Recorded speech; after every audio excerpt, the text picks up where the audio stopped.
Maintenant, le 19h sur Ecopolis Télévision. Mesdames, Messieurs, bienvenue à tous. Tout de suite, les grandes lignes de l'actualité. Arrêt des poursuites judiciaires contre les politiques en vue de la cohésion nationale. Le gouvernement congolais rejette cette proposition du Comité national de suivi de l'accord de Saint-Sylvestre. Il annonce par contre la saisie des cours militaires et civils pour des dossiers en cours. Au Congo central, destitution de 2 membres du bureau de l'Assemblée provinciale, le rapporteur adjoint et le questeur, bien que déchus de leurs fonctions, conservent tout de même leur statut de membre de l'Assemblée provinciale.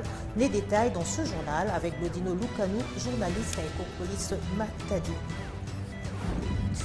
Processus électoral, le Tchad s'inspire du modèle congolais, particulièrement sur le plan électronique. Ce mercredi, la délégation tchadienne a visité la centrale électorale Bossolo et l'entrepôt logistique de la CENI à Kingabwa, toujours dans le cadre de partage d'expériences.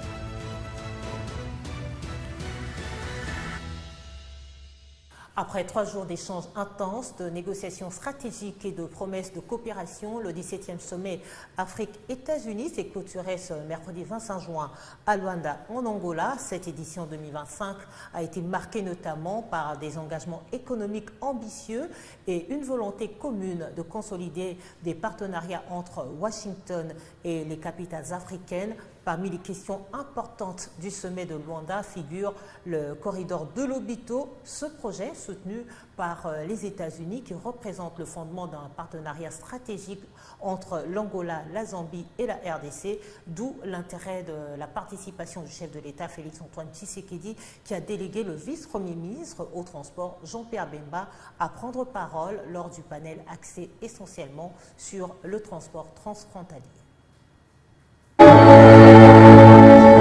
Après Dallas, dans la ville de Texas aux États-Unis d'Amérique en 2024, c'est le tour cette année de Luanda, en Angola, d'accueillir le 17e sommet des affaires États-Unis-Afrique.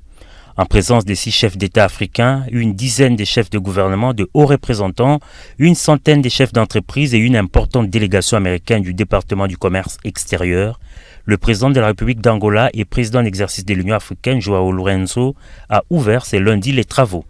Dans son allocution d'ouverture, l'hôte du sommet a présenté les nombreux avantages qu'offrirait un partenariat économique entre les USA et l'Afrique. Toutefois, a-t-il déclaré, nous avons besoin d'un partenariat qui préserve nos souverainetés. N'ayant jamais été impliqués dans la colonisation des pays africains, les USA doivent avoir une vision différente du partenariat économique avec l'Afrique, a conclu le président angolais. Intervenant dans le même sens, le président de la Commission de l'Union africaine s'est quant à lui interrogé sur la faisabilité de ce partenariat au moment où 36 pays africains sont frappés d'interdiction des visas, l'AGOA supprimée et les taxes imposées aux pays africains.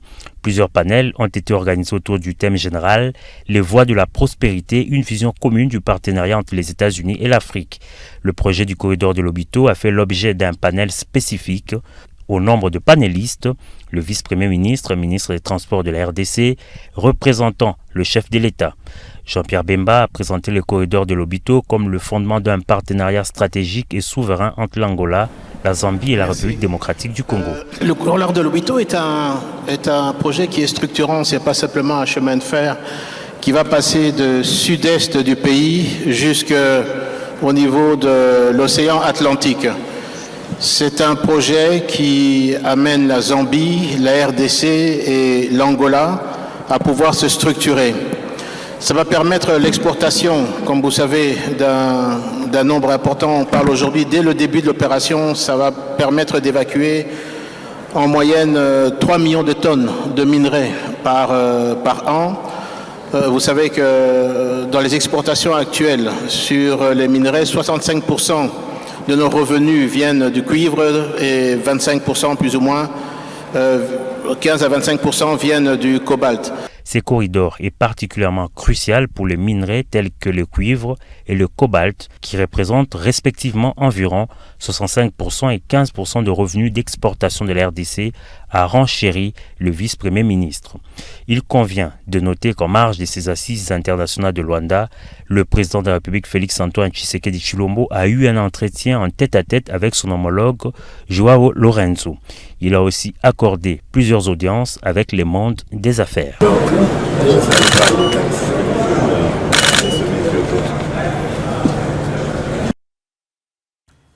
Et dans le chapitre de la justice, le président de la République, Félix-Antoine Tshisekedi, a officiellement pris acte de la démission de Constant Moutamba, ministre d'État en charge de la justice. Dans une lettre adressée à la première ministre, il a demandé que toutes les mesures soient prises pour assurer la continuité des services au ministère. Cette décision est intervenue une semaine après la réception par la présidence de la lettre de démission de l'ancien ministre. Dans sa missive, la présidence indique avoir pris acte du retrait de Constant Moutamba du gouvernement. Le désormais ancien ministre de la Justice est accusé d'avoir détourné 19 millions de dollars issus d'un marché public douteux, ce qui ouvre la voie à la procédure juridictionnelle contre l'ancien patron de la justice. Dans l'actualité également, le ministre intérimaire d'État chargé de la justice et garde des Sceaux, Samuel Mbemba, a exprimé lundi dernier devant la presse la politique pénale définie par le gouvernement national, rejetant ainsi la proposition du CENSA sur l'arrêt des poursuites judiciaires contre des politiques. Pour le gouvernement congolais, l'aboutissement à un dialogue dans un pays en conflit ou post-conflit devrait absolument passer par la justice transitionnelle. Le gouvernement, à travers le ministère de la Justice, voudrait faire observer deux choses. Premièrement, il y a ce qu'on appelle le standard international pour le pays en conflit ou le pays post-conflit lorsqu'on veut dialoguer et ramener la paix et l'entente. Ce standard s'appelle justice transitionnelle. Or, nous voulons faire noter que la justice transitionnelle repose sur 4 piliers. Le premier pilier, c'est la recherche de la vérité. Or, la vérité, on ne peut la trouver qu'à travers un procès, s'agissant des victimes. Deuxièmement, il y a la justice. La justice, entendue ici dans le sens des poursuites pénales. Troisièmement, il y a la réparation. Et quatrièmement, il y a des réformes à réaliser. Comment connaître la vérité? Comment poursuivre? Comment indemniser ou réparer si on met fin du jour au lendemain à des poursuites en cours? C'est pour dire que cette proposition ne rencontre pas le standard international en la matière. Et encore, nous voulons ajouter un deuxième point, c'est que dans ce qui se passe dans notre pays, il y a des victimes dont il faut tenir compte. Il y a des parents qui sont morts, qui sont laissés des orphelins. Il y a des personnes qui ont tout perdu. Il y a des personnes qui ont subi ces choses dans leur chair et qui sont devenues des personnes vivant avec handicap. Dans toutes les propositions qui peuvent être faites, que ce soit par le CENSA ou par n'importe quel organe, il faut tenir compte et du standard international et aussi de la présence des victimes dans ces dossiers. Concernant le ministère de la Justice, dans les heures qui viennent, nous allons adresser un courrier au procureur général près la Cour de cassation et aux procureurs généraux près les cours d'appel, à l'auditeur général de FARDC et à l'auditeur supérieur pour leur demander de mener à terme les procédures en cours. Autre sujet qui nous retient ce soir, 2 membres du bureau de l'Assemblée provinciale du Congo central ont été déchus de leurs fonctions mardi 24 juin à Matadi. C'était à l'issue du vote des pétitions initiées par leurs collègues députés. Il s'agit du questeur Omega Mbadou et du rapporteur adjoint Billy Tunga. Ils sont accusés de mauvaise conduite, gestion problématique de certains dossiers du bureau et comportement inapproprié envers leurs collègues députés provinciaux. Plus de détails dans ce condensé de Glodino Luc Loukano, journaliste à Ecopolis Télévision Matadi. Il a été joint par téléphone. Au cours de la plénière tenue mardi 24 juin 2025 à l'Assemblée provinciale du Congo central, 2 membres du bureau ont été déchus par leurs collègues et ils siégeront désormais comme députés simples. Il s'agit de Omega Mbadou, l'élu de Boma, sur la liste AFDCA, qui a quitté les postes de questeur. 25 députés ont voté pour son départ contre 7 voix. Et Bilin Tunga de l'AVC, 23 députés ont voté pour et 9 contre son départ du poste de rapporteur adjoint. Signalons qu'aux avant-midi de ce mercredi 25 juin, la population bomatracienne a manifesté en brûlant de pneus, question de contester la déchéance de leur élu. Et dans son message de paix adressé à la population de Boma, Omega Mbadou a de prime abord remercié l'autorité morale de son parti politique, le professeur Modeste Bahati Lukubo, pour son soutien, tout en affirmant qu'il est erré de constater que les accusations portées contre lui, notamment celles concernant le présumé égoïsme, indiscrétion et manque de courtoisie, sont dénuées de toute preuve. De plus, ces accusations n'ont aucun lien avec l'exercice de son mandat en tant que questeur de cet organe délibérant. Depuis Matadi, chef-lieu de la province du Congo central, Glodino Loukano pour le compte de Ecopolis Congo central. Merci Glodino pour toutes ces précisions.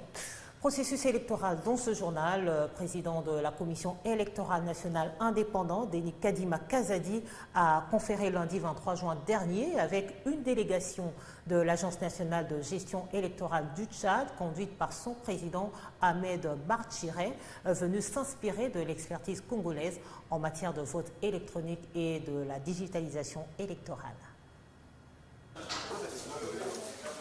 Dans un climat d'échange technique et stratégique, les deux institutions ont mis en avant les enjeux communs liés à l'organisation d'élections crédibles, transparentes et technologiquement avancées. Le président de l'ANGI a salué les acquis de la RDC, notamment dans le domaine du vote électronique, citant la digitalisation comme un cap essentiel à franchir pour moderniser les scrutins tchadiens. Et ces transferts d'expérience apparaissent ainsi comme un atout précieux pour le Tchad qui aspire à franchir les pas de la transition numérique électorale.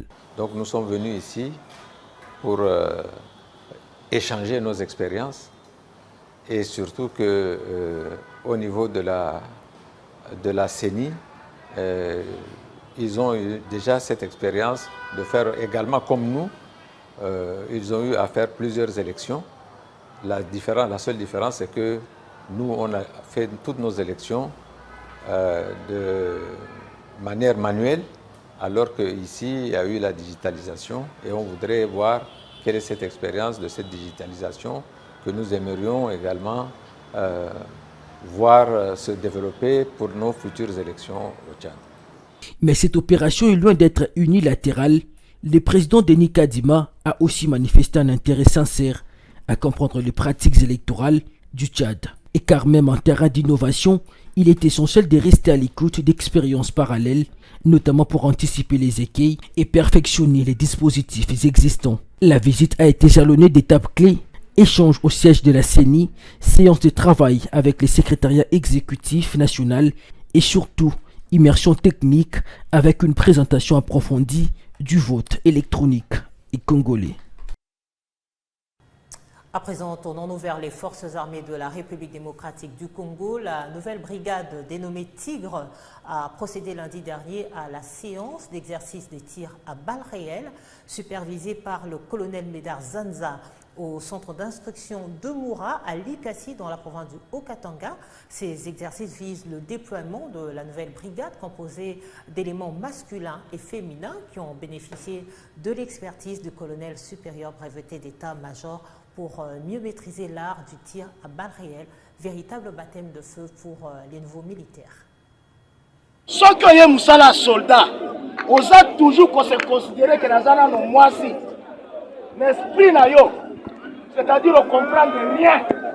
Oui, on a moisi de nature, mais esprit ne fait un soldat. Parce que le règlement militaire, il y a moisi exacté, il y a mobile fait exacté. Le règlement militaire des amoko. Baninga na bino basi bazobeta PKMT. Bazobeta mortier te. Siko mortier na PKM na mobile ezali. Sous le regard vigilant de leurs commandants, les recrues, femmes comme hommes, ont démontré une capacité impressionnante à manier diverses armes automatiques, à exécuter des tirs de précision et à simuler des manœuvres de guerre. Ce niveau d'efficacité opérationnelle témoigne du professionnalisme, de la pédagogie rigoureuse et de l'engagement sans faille du colonel Zanza, qui n'a pas hésité à ouvrir la séance par une causerie morale et psychologique avant de montrer l'exemple par un tir de démonstration exécuté avec maîtrise et calme, tel un vrai commando.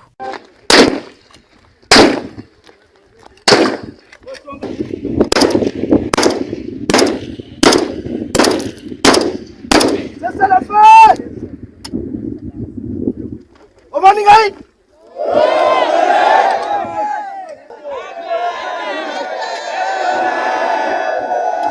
La séance a débuté par la mise en action du personnel féminin dont la détermination et la maîtrise des armes à feu, du commandement tactique et de la discipline militaire reflètent pleinement la vision du président de la République, Félix Antoine Tshisekedi Tshilombo, commandant suprême des FARDC, celle de former des militaires accomplis sans distinction de genre, aguerris pour faire face à toutes les formes de menaces.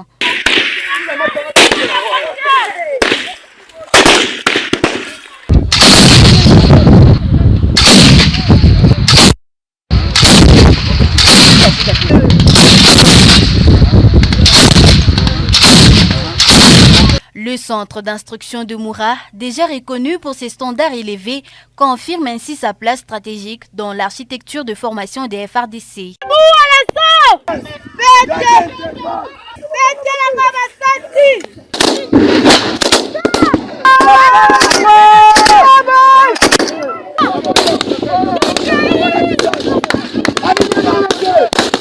Avec la brigade Tigre, prête à être projetée, la vision du chef de l'État prend forme sur le terrain à travers des hommes et des femmes forgés dans l'effort, la discipline et l'éthique militaire. Dans la même veine, cérémonie de prise d'armes au commissariat provincial de la police nationale congolaise, cette fois dans la province du Congo central. Le commissaire divisionnaire adjoint Bertin Yahweh a pris ses fonctions lundi dernier au cours d'une cérémonie qui s'est déroulée au camp militaire Rojaf de Matadi. C'était en présence de plusieurs personnalités provinciales. L'étendard de la nation lui a été officiellement remis par le gouverneur de province, Grace-Kwanga Bilolo. Après avoir passé la troupe en inspection, le commissaire provincial, le général Bertin Yahweh Soumanda, au moment prévu, a accueilli l'exécutif provincial, le gouverneur Grace-Kwanga Bilolo, et après les honneurs, a accompagné celui-ci au passage de la troupe en revue. La présentation du programme a été lue par les chargés des services de l'information, communication et protocole de la police nationale du Congo central, SICOP en sigle, et se sont poursuivis l'hymne national, l'ouverture des bancs par les commissaires provinciaux de la police nationale et le moment tant attendu, l'adresse des gouverneurs des provinces Grace-Kwanga Bilolo aux éléments de la police nationale, ainsi que l'investiture officielle du commissaire provincial Yahweh Soumanda Bertin par la remise de l'étendard en main propre de son excellence le chef de l'exécutif provincial, y compris la lecture de l'ordonnance présidentielle le commissaire divisionnaire adjoint Yahweh Soumanda Bertin à la tête du commissariat provincial de la police nationale du Congo central.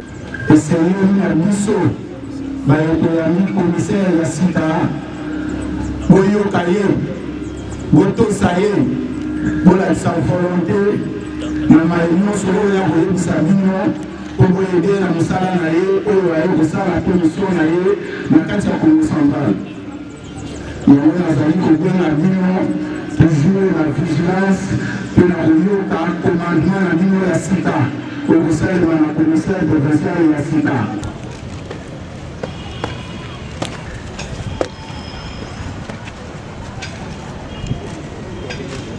Mon commissaire Amon.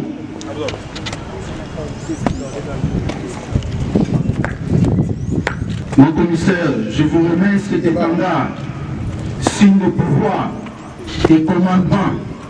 Vous les gardez et les protégez jusqu'au sacrifice suprême.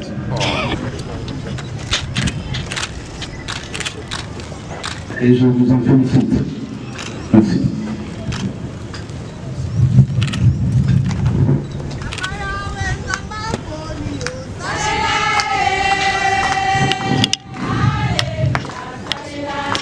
Un défilé de toutes les troupes de la police nationale du Congo central s'est effectué à l'occasion devant les autorités provinciales à l'honneur de la prise de commandement du commissaire provincial, le général Yahweh Soumanda Bertin. Présentes à ces assises, les femmes épouses des policiers réunis au sein de la structure AEPD ont également défilé et ont été chaleureusement en contact avec la première dame des policiers, épouse du commissaire provincial, Madame Mami Yahweh, qui à cette opportunité est interrogée à ces points, n'a pas manqué de mots et a lancé un message vif au moment épouse des policiers de la province du Congo central. À la fin de la cérémonie, un cocktail a été organisé pour les convier au commissariat provincial état-major commandement, question de joindre l'utile à l'agréable. Dans un autre registre, promu à la tête de la province de l'Ituri en marge de l'instauration de l'état de siège dans le Nord Kivu et Ituri. En mai 2021, le lieutenant-général Johnny Luboya Kanchama transforme la province autrefois meurtrie par des conflits communautaires. En 4 ans, les Ituriens se rendent compte de la métamorphose de leur ville et remercient le chef de l'État pour ce choix porté sur le gouverneur militaire. Retour en images sur quelques réalisations dans la ville de Bunia, chef-lieu de province. Sous un élan transformationnel, Bunia, chef-lieu de la province de l'Ituri, désormais asphalté du nord, sud, est, ouest, et les travaux continuent jour et nuit pendant l'état des sièges. À la modernisation de la voirie urbaine, il faut ajouter l'essor architectural que connaît la capitale provinciale de l'Ituri, où il fait désormais beau vivre. Ces jeunes, ayant quitté Bunia en 2014, n'arrivent pas à croire à la nouvelle image de leur ville, devenue un modèle de développement pour plusieurs villes et cités de l'est de la République du Congo. Je suis stupéfait comparativement à d'autres provinces, là où j'ai été. La ville de Bunia a changé tellement, chacun se sent à l'aise. D'autres provinces doivent copier le gouverneur de l'Ituri, qu'elles constatent eux-mêmes le changement que connaît cette ville.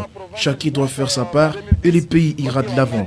L'Ituri, malgré les difficultés, le développement est palpable. Nous disons félicitations et courage au gouverneur. Ituri nayo malgré les problèmes Ituri, mais le développement iko. Nous disons félicitations et courage au monsieur le gouverneur. Au même moment, les travaux de modernisation de l'aéroport Murongo évoluent sans désemparer, évalués à 61% de réalisation par Barry Aboubakar, directeur technique de l'entreprise Mokaban. Bientôt, les avions gros porteurs pourront atterrir à Bunia. La construction du nouveau tarmac, la nouvelle aire de stationnement, nous sommes environ à 61%. Nous avons entamé les 31 km qui se constituent un nouveau contrat pour la modernisation des voiries de la ville de Bunia. D'autres acteurs de la ville, comme l'avenue Hôtel Kirikou ou bien Mouzipila, vont bientôt dire adieu à la poussière et au nid des poules qui les jaugent à la satisfaction des habitants. Félicitations aux autorités, comme il n'y a plus la poussière. Et nous les motards, nous nous forcerons à être propres.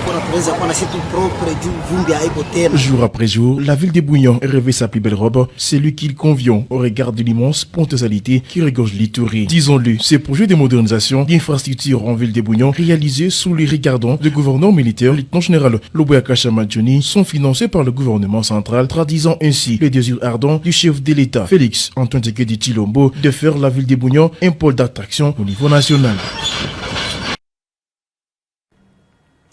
Passons maintenant à la journée internationale des veuves célébrée le 23 juin. Eh bien, cette journée a bien vécu en République démocratique du Congo. La ministre des Affaires sociales, Nathalie Aziza Mounana, a convié des veuves lundi dernier à l'hémicycle de l'Assemblée provinciale du Haut-Katanga en marge de la journée internationale leur dédiée.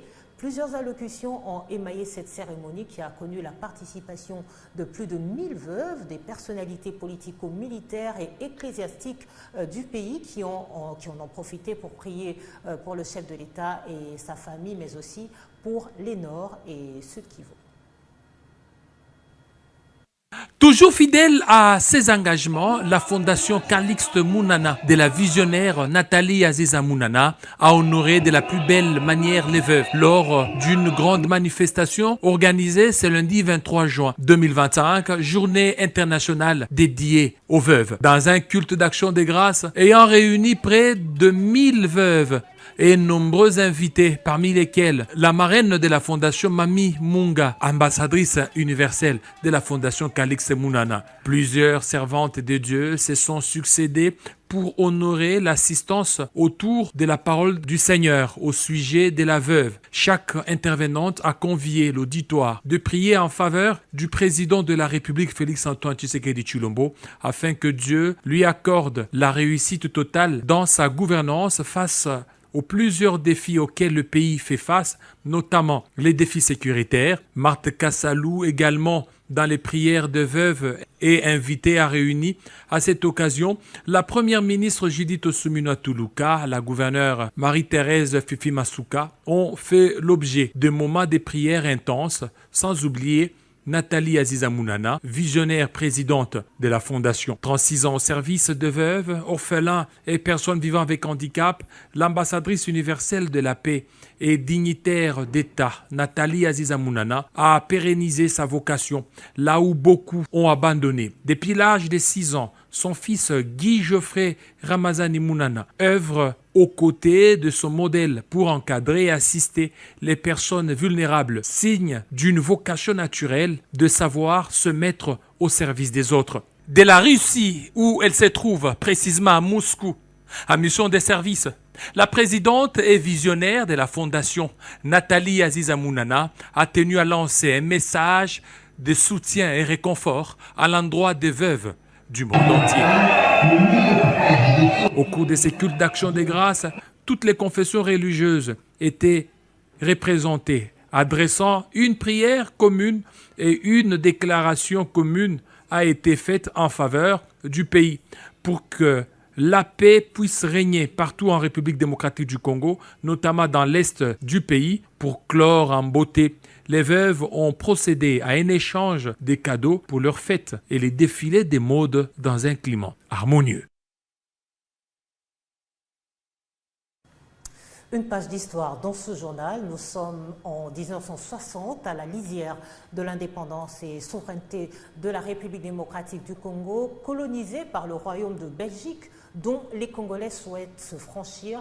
Des négociations sont entamées entre le colonisateur et les colonisés et c'est les rondes de la table ronde de Bruxelles qui fut une rencontre organisée entre deux parties à Bruxelles dont un consensus majeur a été fixé au 30 juin 1960 portant sur la date de l'indépendance du futur État et l'organisation des institutions.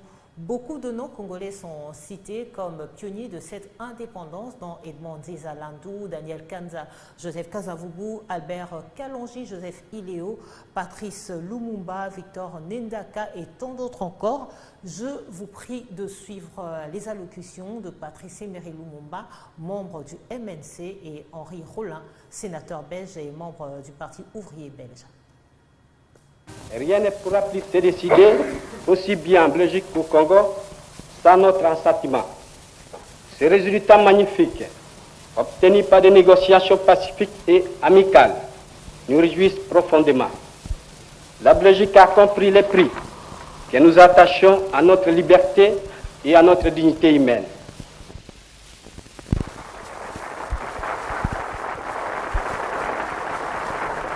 C'est une grande et redoutable aventure que celle qui vous attend. Et vous n'ignorez pas que dans beaucoup de milieux, l'on aurait préféré, et je serais enclin de dire personnellement, que si nous avions pu, en toute liberté, examiner ce problème, nous aurions souhaité, dans votre intérêt, qu'il y ait des étapes successives, afin que, graduellement, avec le maximum de sûreté, vous puissiez vous familiariser avec les responsabilités en les assumant partiellement tous les ans davantage. Vous nous avez dit que c'était impossible et nous avons reconnu qu'il en était ainsi. Il n'était pas possible, étant donné le courant de libération qui se répand en Afrique, il n'était pas possible, et bien que jusqu'ici, vous ayez dans une bien moindre mesure que d'autres territoires été associés à votre administration, il n'était pas possible de vous refuser plus longtemps cette promotion majeure de devenir un État pleinement indépendant, maître de ses destinées.